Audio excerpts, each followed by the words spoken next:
Good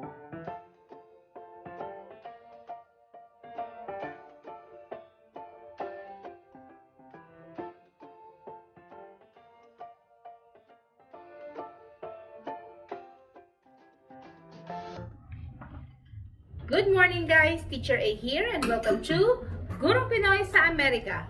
So for today, ipagpapatuloy natin yung series ng ating factoring methods at ang ating lesson ay factoring quadratic trinomials.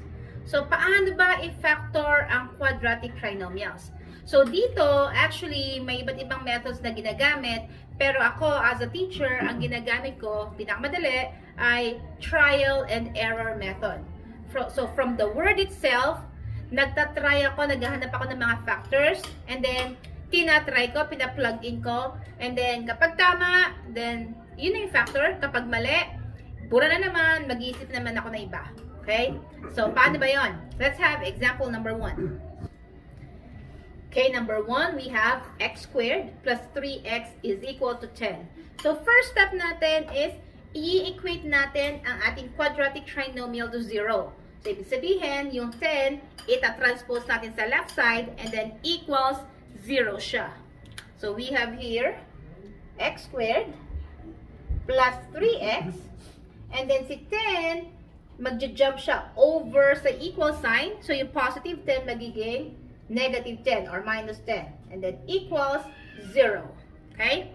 And then next, since ang ating a, which is yung numerical coefficient ng x squared is just 1, i-check natin yung last term and then yung middle term.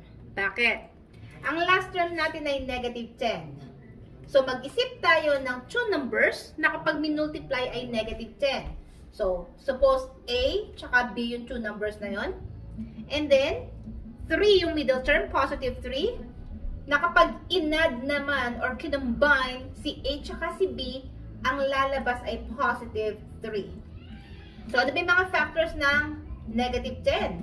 Pwede negative 5 times positive 2. Pwede rin siyang positive 5 at negative 2. Pwede rin siyang negative 10 and positive 1.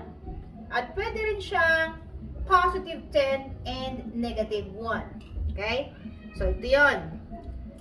Since ang middle term ay positive 3, alin dito sa mga factors na to yung magbibigay sa atin ng positive 3 kapag in-add sila?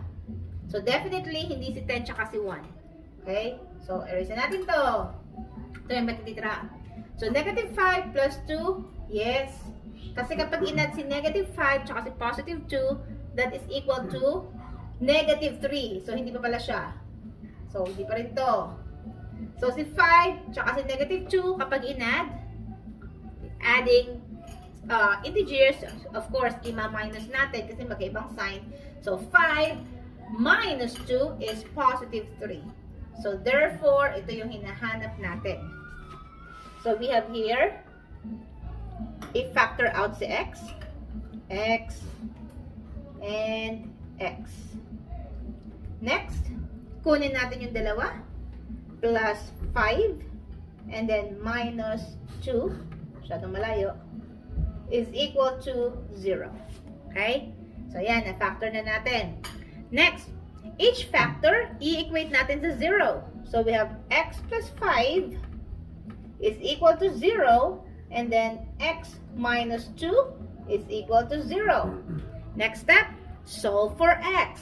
So, x is equal to, si positive 5, i-transpose sa kabila, mag-jump siya sa equal sign.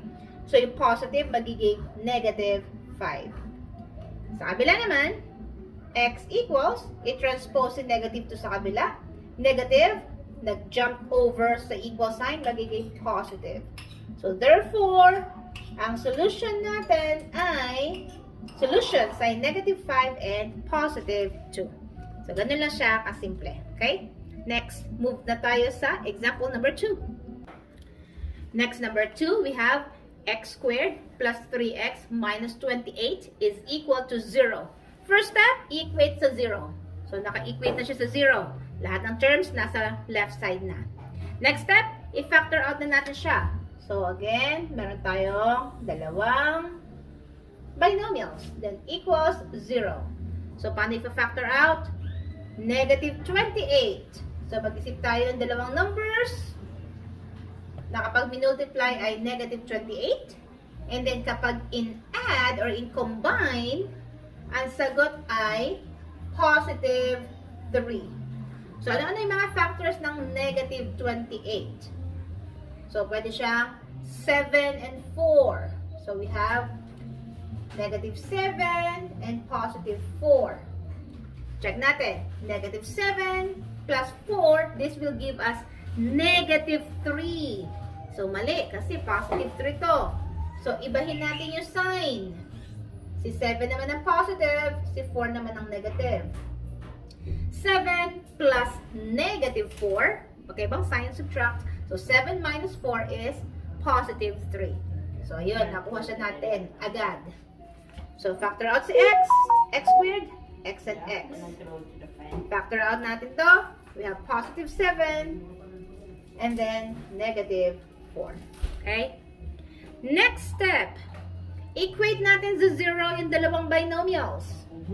X plus 7 is equal to 0. And then yung kabila, x minus 4 is equal to 0.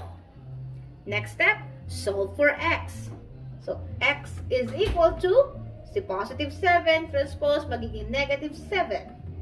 Yung kabila, x equals negative 4 transpose magiging positive 4. Therefore, the solutions are negative 7 and positive 4. Okay? Next example. Okay, number 3.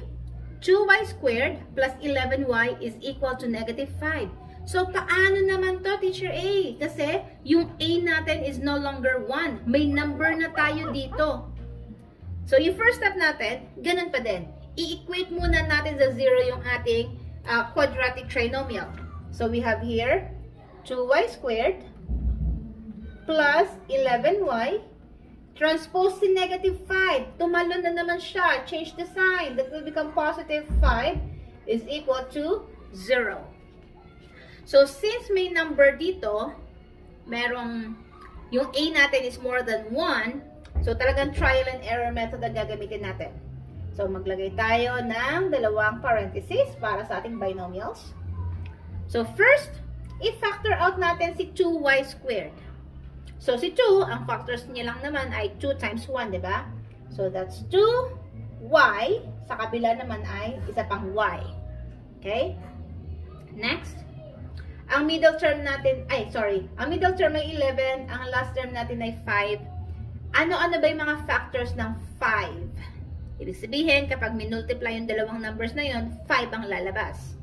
So, 5 and 1. So, itry natin. Lahat positive. So, therefore, positive tayo dito. Positive 5, positive 1. Now, paano natin malalaman kung iyan ang sagot? Ganito. Multiply natin ng means. I-multiply natin yung extremes. And then, i-combine natin together. Kapag ang lumabas dito ay 11, then tama yung factors natin. Okay? Yun na sinasabi ko kanina. Mag-isip muna, i-try. Kapag tama, then iyon. Kapag mali, bura ulit. Okay? So, 5 times y ay 5y. 2y times 1 ay 2y. So, 5 times plus 2, ay 7. Then, break down y. So, 7y. Ang middle term ba natin ay 7y? Hindi. Kasi 11 to. Yung nakuha natin ay 7. That means, yung position ni 5 tsaka ni 1, pwede nating pagpalitin. Okay? Check natin kung tama. So, 1 times y ay 1y or simply y. 2y times 5 ay 10y. I-add natin sila. Y plus 10y is equal to 11y. Tama ba? Yes. Tama yung nakuha natin. So, therefore, ang factors natin ay 2y plus 1 and y plus 5. Then, equals 0. Okay? Next step. So, since nakuha na natin yung dalawang binomials natin, yung mga factors natin, equate natin yung factors natin sa 0. So, equate natin sa 0 yung dalawang factors natin. We have 2y plus 1 equals 0. And then yung kabila ay y plus 5 equals 0. Next step, solve for y. So, we have here 2y is equal to, si positive 1, i-transpose natin, lipat sa kabila, magiging negative 1. Okay? In solving for y, alisin si 2, paano? Divide both sides by 2.